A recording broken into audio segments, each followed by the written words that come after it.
Salut à tous, aujourd'hui on se retrouve pour une nouvelle vidéo de test avec le Blueboo Edge. Donc le Blueboo Edge, vous avez vu le déballage, donc on a déjà vu la boîte. Blueboo Edge, donc pourquoi Edge? Ben écoutez, en Chine il y a beaucoup de modes comme ça. Il y a eu le borderless, il y a le Edge, il y a le double appareil photo. Maintenant, bon, tout le monde connaît les S7 Edge avec les écrans qui sont super bien courbés. Et en fait, Blueboo, ils se sont dit, allez, on va faire comme le S7, on va sortir Elephone S7 Edge. Il y a eu le iPhone S7 Edge et là le Blue Edge. Moi je parlais du Samsung, le Samsung S7 Edge qui était vraiment l'écran courbé. Donc ils ont voulu, en fait c'est voilà, c'est un Edge à la chinoise. En gros c'est, on peut pas dire vraiment c'est du Edge, regardez. C'est l'écran, il aurait été plat, c'est pareil. Donc l'écran est plat et il est arrondi de chaque côté, un chouïa quoi. On voit qu'il y a des belles bandes noires quand même. Et voilà, ça fait un petit effet sympa. Voilà, on peut voir un petit effet courbé, mais pas exceptionnel. Il n'y a rien à voir avec du Edge en fait. C'est un peu courbé. Alors il y a eu le 2,5D aussi. Les Chinois ils inventent des trucs, c'est un truc formidable. Donc on pourrait appeler ça du 3,5D ou du 4D, c'est pareil, mais c'est pas vraiment du Edge. Donc on passe directement aux caractéristiques. Donc sur le site Gearbest, parce que c'est un smartphone qui vient de chez Gearbest, il fait 128 euros. On a affaire à un écran en 5,5 pouces en résolution 720p, un processeur 6737 quad-core 1 Go 3, donc c'est un processeur milieu de gamme, donc c'est pas du octa-core.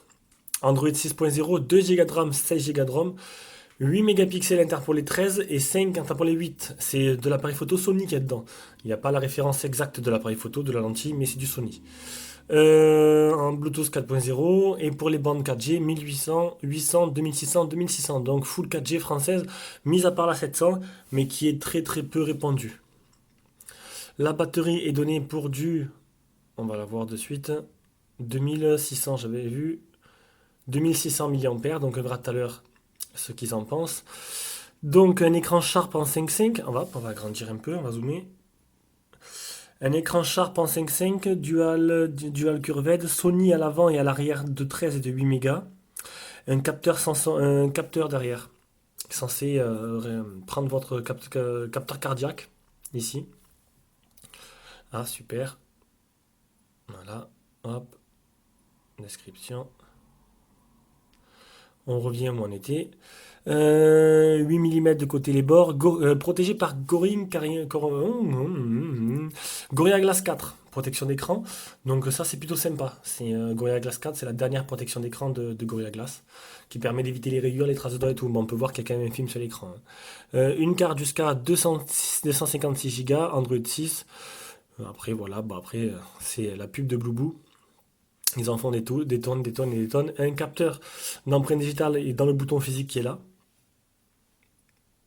Et voilà. Et après, on va voir ensemble ce que ça donne petit à petit durant ce test. Face au design de l'appareil, donc c'est un design, c'est copié, intégralement copié sur le Samsung S7, hein, c'est pas photo. On a un smartphone qui est franchement un très très beau design, hein, on va le voir ensemble. Donc devant on a le capteur de proximité qui est là, l'appareil photo frontal ici, l'haut-parleur de tête.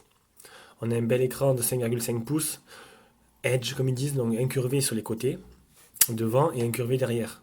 Voilà. Donc ça c'est plutôt joli, c'est plutôt sympa. Le reflet de la softbox à gauche, comme ça, on te casser les couilles. On a un bouton physique ici qui est aussi un bouton tactile, qui sert à déverrouiller le téléphone. Donc il ne marchait pas durant le déballage, mais là il marche très bien. On n'a pas de boutons sur les côtés qui sont rétroéclairés. Dessous, on a un contour tout en métal déjà sur le côté, pour le dire déjà, contour tout en métal. Dessous, on a le port jack, le port de rechargement qui n'est pas du type C, qui est du normal, le haut-parleur. Ici, on a le bouton power. Au-dessus, on a un petit le port SIM. Le port SIM. Donc le tiroir SIM, hop, j'ai récupéré le petit. Vous avez vu, c'est bizarre, ils m'ont mis un petit trombone avec logo Flyme dedans, dans la boîte. Je sais pas si c'est celui-là d'origine. Voilà, ça a l'air de bien fonctionner. Donc là-dessus, on a une nano SIM, deux nano SIM ou une nano SIM, une carte SD. Donc c'est à vous de choisir ce que vous préférez comme configuration. On va remettre la nano SIM, quoi qu'on n'en a pas besoin. Hop, puisque le test est terminé, on va passer à un autre. Voilà, voilà, à l'arrière. Alors à l'arrière, on a un effet assez sympa, donc hein, c'est tout, voilà, effet brillant. Bon, il y a un film, un film à l'arrière, je l'ai pas touché. Donc on a les effets incurvés, on a les doubles côtés qui sont incurvés, comme le S7. On a l'appareil photo qui est protubérant, qui ressort un peu, comme le S7. Le flash et le capteur cardiaque, qu'on testera après. Et à ce côté, on a les boutons volume, power, bloom, plus et moins. Donc un design vraiment, ben, franchement, j'adhère totalement, quoi. Un design vraiment magnifique, très joli. Franchement, il est très réussi. Le design de ce téléphone, et pour moi, surpasse celui du iPhone S7. Maintenant, c'est une question de goût. J'ai fait les deux. C'est les deux et les deux ont le même design, mais la finition est meilleure sur celui-là que sur le S7. Il fait plus plastique le S7 de téléphone. Donc il est très lourd, comme le téléphone S7. Il fait 207 grammes, ce qui est vraiment énorme. Alors allez savoir pourquoi il est aussi lourd, je ne sais pas. Est-ce que une finition avec les côtés incurvés comme ça nécessite plus de métal, plus de produits pour solidifier le tout? Ah bah apparemment oui, parce que les deux étaient très lourds. Voilà. Donc la lettre de notification, voilà, ça c'est une bonne question. Je sais plus. Normalement il y en a une. Je regarde vite fait. Il n'y a pas l'air d'avoir de l'aide de notification. Non, il n'y a pas de lettre de notification. Ah si, il y en a une. Ah, on va vous montrer comme ça. Hop, je bouge un peu. Voici la lettre de notification. La batterie n'est pas amovible, donc il y a deux ports SIM, deux nano SIM. L'aide de notif, on l'a vu, elle est là. La carte SD jusqu'à 250 Go. Les boutons, ils sont pas rétroéclairés, il y a un bouton physique. Le poids, 207 grammes. Et les dimensions, 72 x 151 x 8,6 mm. Voilà pour le design. Un design très réussi. On passe maintenant à l'écran. L'écran de ce smartphone, je vous l'ai dit, c'est un écran 5,5 pouces en 720p seulement. Donc bon, pour le prix, ils ont dû faire des concessions. Je pense que ben, pour ce prix-là, on peut trouver déjà des trucs un peu plus gonflés, comme avec de l'octa-core ou 3 Go de RAM. Et je pense que le design est qui est dû en partie au prix plus élevé que de ce téléphone. Donc, la réactivité de la dalle, je suis un peu perdu. Donc la réactivité de la dalle est très bonne. J'ai pas eu de soucis là-dessus pour écrire les messages et tout, ça réagit pas mal du tout. La protection sur l'écran, donc c'est un Gorilla Glass 4. Il y a déjà il y a un film sur l'écran, il y en a un deuxième dans la boîte. Est-ce qu'il y a le Miravision? Oui, il y a le Miravision, donc c'est la nuance des couleurs. Donc vous pourrez vous-même modifier plus ou moins un clair ou foncé. Et on va faire l'appli Display Tester. Elle est là.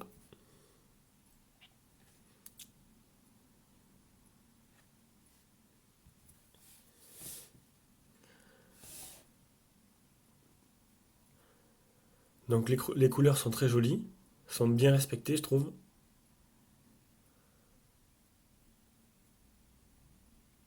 Mais c'est un écran plutôt joli, quoi. L'effet Edge se remarque quand même, hein. Il n'y a pas photo. L'effet se remarque. Ça donne un petit plus. C'est moins joli que le Borderless, comme le Phone Future ou le téléphone S3.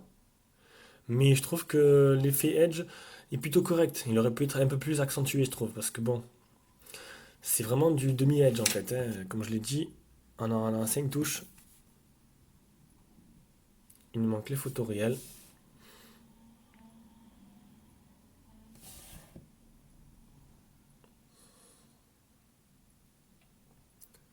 Vous avez vu, ça fait un effet courbé qui est plutôt pas mal.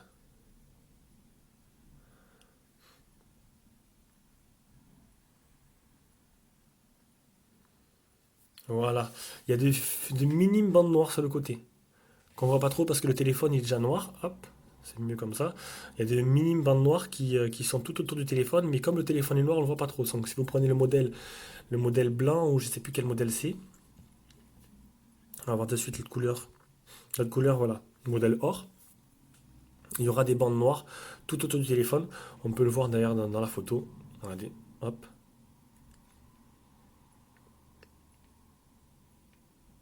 Hop, et on peut le voir là. Tout autour, il y a des petites bandes noires qui sont pas moches, mais qui gâchent un peu plus la beauté de l'écran. Donc un écran pour moi somptueux, ça c'est rien à dire quoi, hein. C'est un bel écran, malgré que je suis un peu déçu, mais bon, après c'est mon point de vue à moi. Il y a de belles couleurs, ça donne un effet assez sympa, mais je m'attendais vraiment à avoir quelque chose de mieux. Mais bon, je m'attendais à avoir du S7 dans les mains, avec un truc avec qu'on puisse naviguer sur le côté, enfin quelque chose d'un peu plus évolué. Mais bon, c'est déjà très bien de la part des Chinois.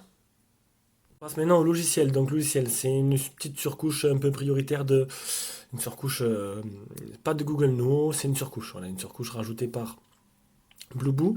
Donc sur le volet de gauche, on a des raccourcis avec les services directement pour manger, les bus stops, les banques et des infos. Ah merde. On a des infos, voilà, un peu comme HTC. C'est plutôt sympa. Donc vous pouvez choisir d'avoir. J'ai jamais cliqué là-dessus, on va voir ce que ça donne. Président, hein, non, non, ça donne les infos sur quoi j'ai cliqué. France. Ah, merde, j'y étais. Hot Woman. Ah, sympa ça. Donc des photos un peu plus. Une petite rubrique un peu plus sexy pour ceux-là qui veulent un peu l'actualité. Ah, pas mal du tout. Ouais, bon, allez. Il y a aussi des enfants qui regardent, peut-être. Économie, sciences high-tech, culture, etc. Sport, santé. Donc voilà, donc c'est plutôt sympa. Ça ressemble un peu à l'application Google, mais un peu adapté comme HTC, quoi. Et ça, c'est plutôt pas mal. Ça donne un truc en plus. Et moi, je trouve que c'est sympa. Franchement, là-dessus, c'est le premier téléphone que je vois qui fait ça. Et voilà, j'ai pas à dire, c'est pas mal. Donc, c'est un launcher d'application, il n'y a pas de tiroir, donc c'est tout par dossier, comme l'iPhone. Ils ont rajouté, donc qu'est-ce qu'il y a qu'est-ce qu'ils ont rajouté de spécial dedans? Un moniteur cardiaque, qu'on va essayer maintenant. Donc start, place votre doigt sur le capteur sensoriel.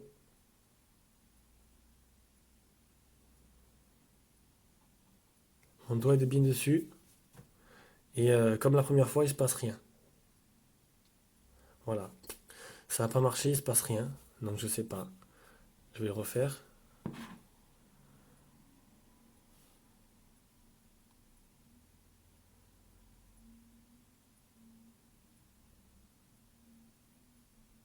Non, il se passe rien. Donc bon, il a pas l'air de marcher, peut-être dans une prochaine mise à jour.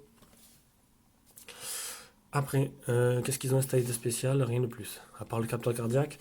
Donc vous l'avez remarqué, le bouton, pas besoin de cliquer dessus, c'est tactile, vous laissez appuyer, tac, ça déverrouille assez rapidement, c'est plutôt sympa. Par contre, ça fait pas office de bouton retour.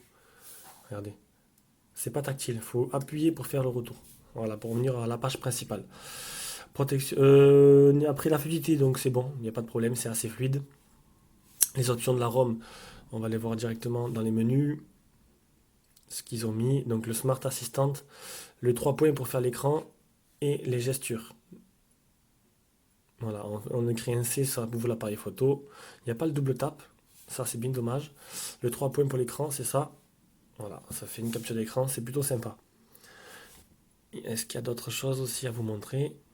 Bon, l'empreinte digitale, on l'a vu. C'est tout. C'est une version Android 6.0. On va voir s'il y a des mises à jour depuis le déballage.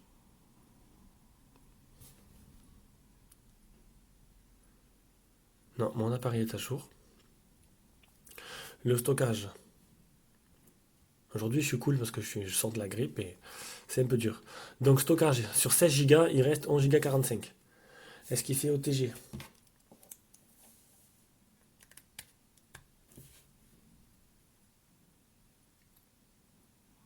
Oui, il est OTG. Ça, c'est plutôt bien. Après, j'ai fait un test anti-malware. J'ai fait un petit test anti-malware. Il s'avère que. Il est où? Il est là. Voilà. Donc, la ROM n'est pas propre. La ROM n'est infectée. Trois programmes malicieux que, bien sûr, on ne peut pas supprimer parce qu'ils sont enregistrés comme application système. Donc, voilà. Trois malwares dans le téléphone qu'on ne peut pas supprimer. Pour l'instant, j'ai rien rencontré de spécial. J'ai pas eu de pub chinoise ou d'applications qui sont installées. Donc, pour le moment, ça va. Par contre, j'ai eu des redémarrages. Donc, il a pas plus tard que ce matin. J'ai supprimé Messenger pour pas qu'il sonne tout le temps et bam, le téléphone il a redémarré, il a bloqué, il a redémarré. Donc hier, ça me l'a fait plusieurs fois dans la journée. Je sais pas d'où ça vient. Est-ce que c'est un petit programme que j'ai mis qui fait conflit? Donc c'était à chaque fois que c'était en fin de journée, Messenger, je sais pas. Dès que je commence à parler sur Messenger, pam, ça me bloquait. Je sais pas. Il y a un truc qui bloquait, qui faisait que, bon là, regardez, tout le long du test, s'il se plante, s'il plante, je le montrerai en direct, hein. Donc du coup, j'ai supprimé Messenger. C'est peut-être ça qui, je sais pas, qui a fait conflit pendant quelques temps. Et on va faire l'appli Phone Tester.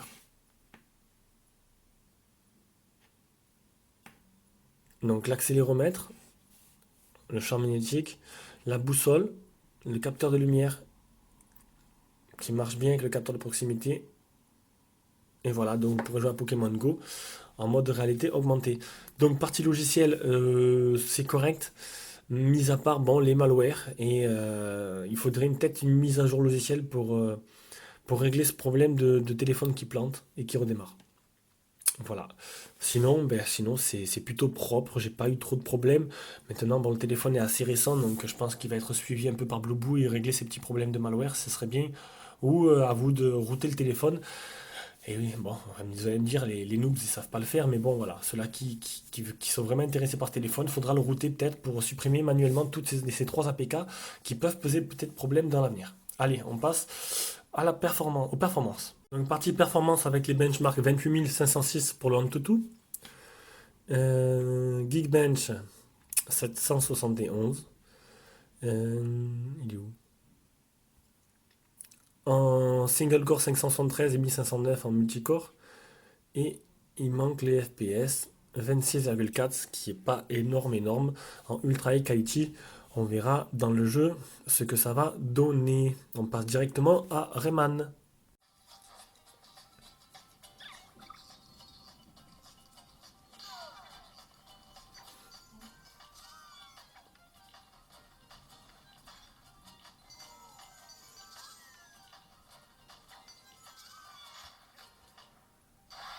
Donc pas de problème avec Rayman, ça marche plutôt pas mal.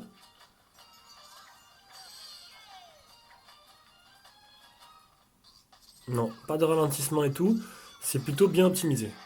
D-Trigger 2 qui marche en mode performance élevée.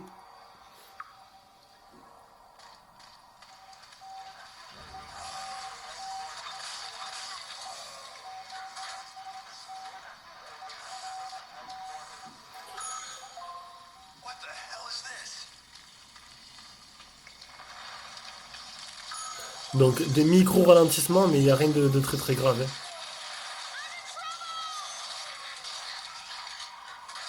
Glad to see you here.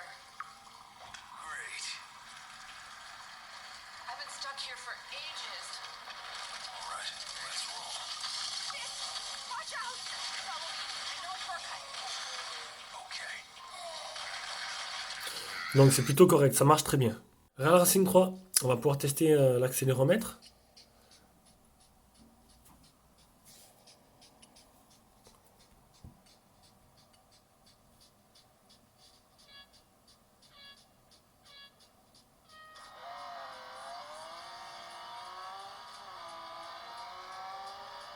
Il est très sensible, donc ça va, il marche très très bien.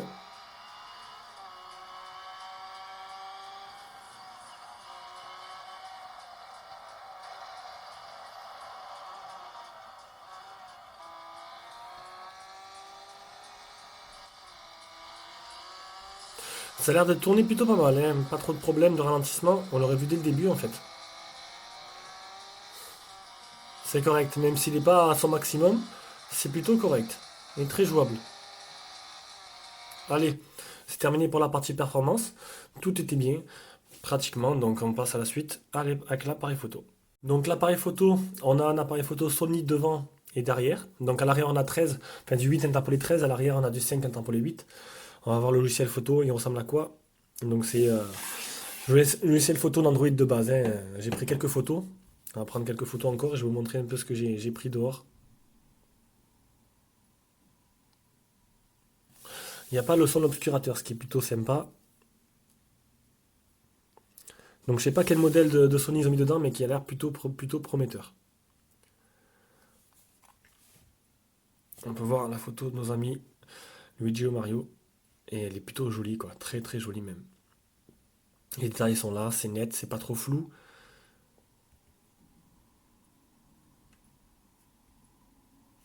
Notre ami Donald, pareil.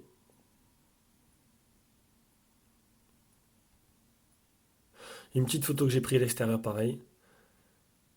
Très claire, très nette, jolie. Une photo dans le noir. Donc c'est noir complet avec le flash pour vous montrer que le flash il brûle pas la photo, il est bien homogène et on peut le voir là aussi, le flash est vraiment puissant. Oui, oui, c'est mes toilettes, hein. Donc le flash est vraiment puissant et éclaire vraiment bien toute la pièce, c'est bien homogène. Ça, c'est un des points forts que j'ai trouvé sur ce téléphone. Ça, c'est pour la batterie, on verra ça après. Donc je vais mettre toutes ces photos maintenant, avec accompagner quelques autres que je vais prendre de suite dehors. Parce que là, il fait un peu 0 degré dehors, il fait un peu froid. Voilà. Donc la partie photo est plutôt correcte, j'ai trouvé ça sympa et bonne qualité. Donc par contre, voilà, je sais pas lequel appareil photo Sony ils ont mis dedans, ils n'ont pas précisé. Allez, on passe à la suite. Encore une fois, j'ai oublié le selfie.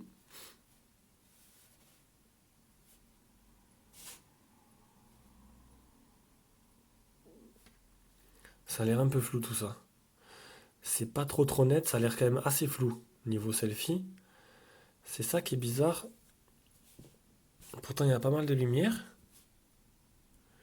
et il y a un petit flou dessus. Ouais, pas exceptionnel de selfie.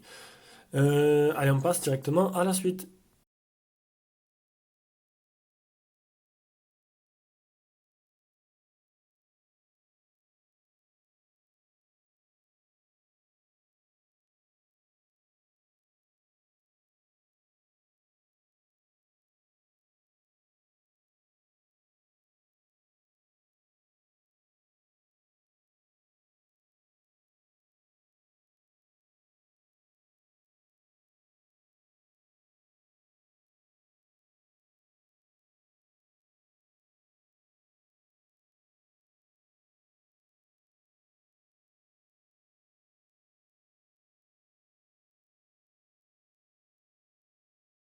Le GPS qui marche très bien. 11, 10 fixé, 4 mètres de marge. Je l'ai utilisé en mode en temps réel et franchement, j'ai pas eu de problème. Il a très très bien marché. Donc on va directement au niveau de l'audio vidéo. Qualité de communication, c'est correct. C'est pas exceptionnel, mais c'est correct. On va dire un petit entre 6,5 et 7 sur 10, la qualité d'écoute. On va faire le test maintenant de l'écran avec du son sur YouTube.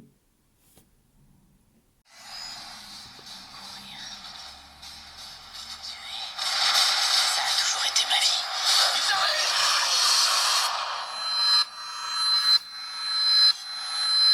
Ça fait longtemps qu'on joue, et la partie est finie. Ceci est la fin de mon histoire.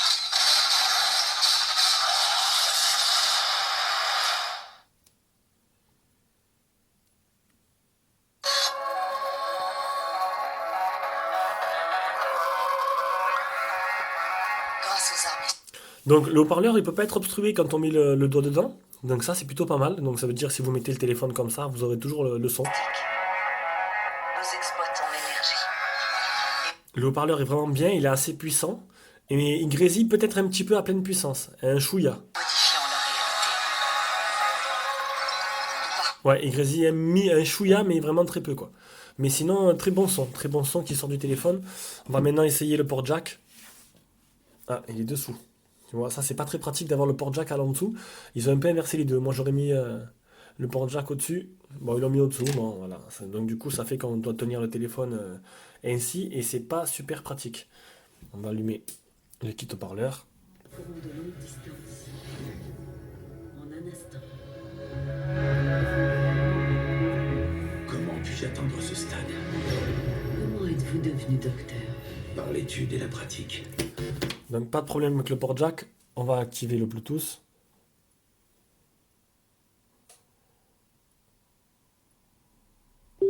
Voilà. Bluetooth activé. On va le laisser chercher. Ah, il a trouvé assez rapidement. C'est plutôt bon signe.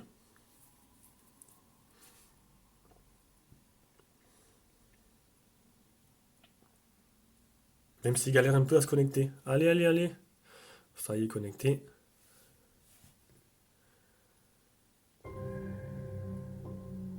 Docteur Strange, vous croyez savoir comment tourne le monde. Si je vous disais Oups que là. votre réalité n'est qu'une parmi d'autres. Bon voilà, on va pas essayer le film, hein, la bande-annonce en entier. Donc, bah écoutez là-dessus, partie audio-vidéo, pas de souci, il y a tout qui fonctionne très bien, très bien. Allez, on passe à la suite, et bientôt fini. Donc le réseau, qualité du Wi-Fi, on peut voir que j'ai 2 sur 4. 2 sur 4, des fois 3. Donc c'est correct, c'est dans la moyenne. C'est rare les téléphones. Il n'y a eu qu'un ou deux, vraiment j'étais au taquet dans la chambre. Ah, 3 sur 4, c'est remonté, donc c'est plutôt bien. Bande 3G, 4G, toute bande sauf la 700. Donc la 700, bon, elle n'est pas très très répandue maintenant. Il n'y a aucun chinois, mis à part, je sais, le Lede Max 2 qui le fait. C'est très rare d'avoir la 700 sur un téléphone chinois. Et encore, j'ai le Honor 8 et maintenant il n'y a même pas la 700 dessus. Niveau autonomie, donc la batterie est donnée pour 2600 mAh. Et elle est, je l'ai mesurée à. Elle est où? Elle est où? Je l'ai mesurée à 2169. Donc c'est plutôt light. J'ai 460, 460 mAh d'écart. Alors bon, est-ce que c'est fiable ou pas? Je ne saurais pas vous dire. Ce que je peux vous dire, c'est en utilisation normale, déjà PC marque 4h36, ce qui est vraiment pas beaucoup. La capacité de rechargement 1440, c'est de la charge rapide. Donc du coup, ça sera pas mal. Ça vous permettra de charger un peu plus rapidement que la normale. Et en temps normal, vous allez voir que c'est un peu catastrophique. J'ai utilisé 79% de la batterie en 11 heures. Donc c'est pas exceptionnel. Bon, il me reste, vous allez me dire, il reste 20% en 11 heures. On peut tirer sur les 14-15 heures. Donc c'est un smartphone qui vous durera maximum 14-15 heures suivant votre utilisation. En sachant que j'ai appelé 32 minutes, mais que j'ai utilisé le téléphone que 1h30. Alors que je tourne d'habitude entre 2h30 et 3 heures. Écran allumé, là, écran allumé, 1h30, c'est vraiment just. Niveau application, c'est surtout voilà, système Android et le kernel. Donc ça c'est assez bizarre. Et cette petite application là, Phoenix, vous avez vu là? Je vais faire une petite mise au point. Voilà, regardez. L'application malware Phoenix, 2% de 2% d'utilisation, alors que je l'ai jamais ouvert, donc je sais pas ce que c'est, j'arrive pas à l'enlever, mais d'après anti-malware, ce serait un malware. Il y aurait un malware dedans, donc je sais pas.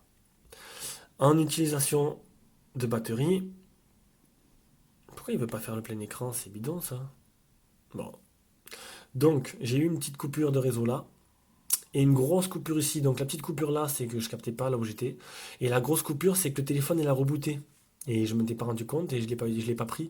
Donc du coup, ben, cette grosse coupure, c'est que le téléphone est resté sans réseau et avec le demande de code PIN. Voilà, donc il y a eu un reboot. C'est pour ça que je vous ai parlé au début de niveau logiciel. Donc j'espère que ça sera réglé d'ici la prochaine mise à jour. Allez, on passe directement à la conclusion. Donc conclusion. Très beau smartphone qui n'est pas totalement fini niveau logiciel. Donc c'est que des problèmes logiciels, hein. Niveau matériel, le GPS, l'appareil photo, c'est très bien.